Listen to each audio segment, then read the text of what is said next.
Hello everyone. So today we are going to learn about one new protocol, that is BootP protocol. Okay. So BootP protocol is the one protocol that works beyond the limitation of RARP protocol. हमने पहले के lecture में RARP reverse address resolution protocol के बारे में पढ़ा था, और उसकी जो लिमिटेशन थी वो ये थी कि वहाँ पर जो ब्रॉडकास्टिंग होती है वो हमेशा डेटा लिंक लेयर पर होती है, right.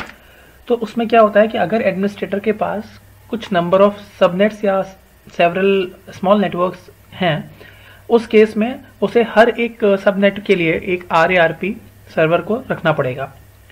And that is why due to this overhead RARP बहुत कम यूज़ होता है, जिसकी जगह अब BootP या DHCP प्रोटोकॉल को यूज़ करते हैं।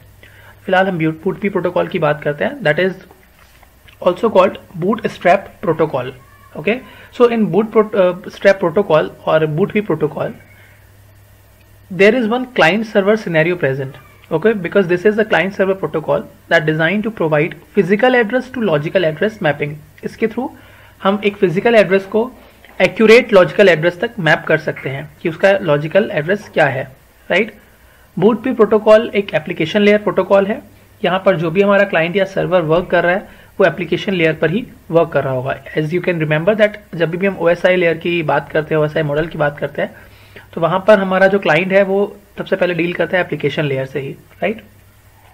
अब यहाँ पर क्वेश्चन ये है कि जब भी हम कोई भी डेटाग्राम को या IP पैकेट को हम शेयर कर रहे हैं या हम ट्रांसमिट कर रहे हैं, इन दैट केस क्लाइंट और सर्वर दोनों ही सेम नेटवर्क पर भी हो सकते हैं या फिर दोनों डिफरेंट नेटवर्क पर भी हो सकते हैं।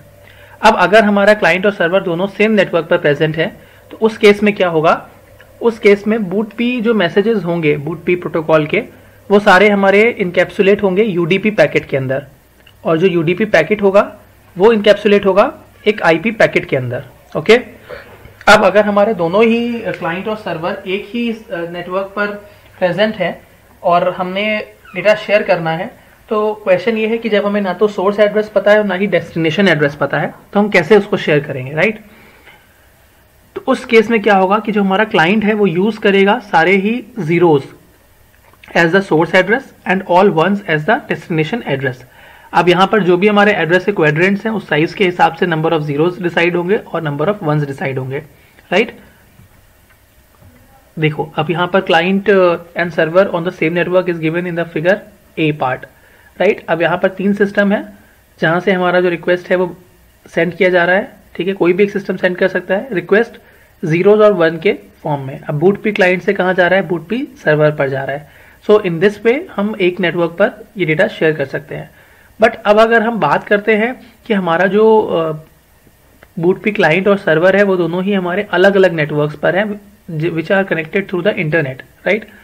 इस केस में कैसे हम डेटा को ट्रांसमिट करेंगे, यहाँ पर एक मेजर टर्म है relay agent. As you can see on the image, ये हमारा जो पार्ट है येलो कलर से जो हाईलाइटेड है, this is called relay agent. ये कोई भी एक सर्वर या एडमिनिस्ट्रेटर हो सकता है जैसे हम रिले एजेंट की तरह डील कर सकते हैं। BootP क्लाइंट क्या करेगा, एक रिक्वेस्ट को ब्रॉडकास्ट करेगा जो भी उसे डेटा सेंड करना है। अब क्योंकि उसे प्रॉपर IP एड्रेस नहीं पता है, तो ये BootP क्लाइंट का जो रिक्वेस्ट है ब्रॉडकास्ट होगा और कहाँ जाएगा, पहले रिले एजेंट के पास जाएगा, ठीक है। रिले एजेंट इसे किस में कन्वर्ट करेगा, वो इसे कन्वर्ट करेगा एक यूनिकास्ट रिक्वेस्ट में। ये यूनिकास्ट रिक्वेस्ट ही आगे ट्रांसमिट होगी, ठीक है। So the relay agent knows the unicast address of a BootP server.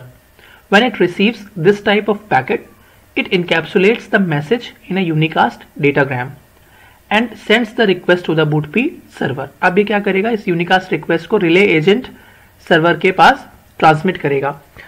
सी, जब पहले हमारे पास relay agent के पास रिक्वेस्ट आया था वो ब्रॉडकास्ट होकर आया था, उसने इसे कन्वर्ट कर दिया यूनिकास्ट में, राइट। अब ये यूनिकास्ट रिक्वेस्ट कहाँ ट्रांसमिट हो रहा है, ओवर द इंटरनेट।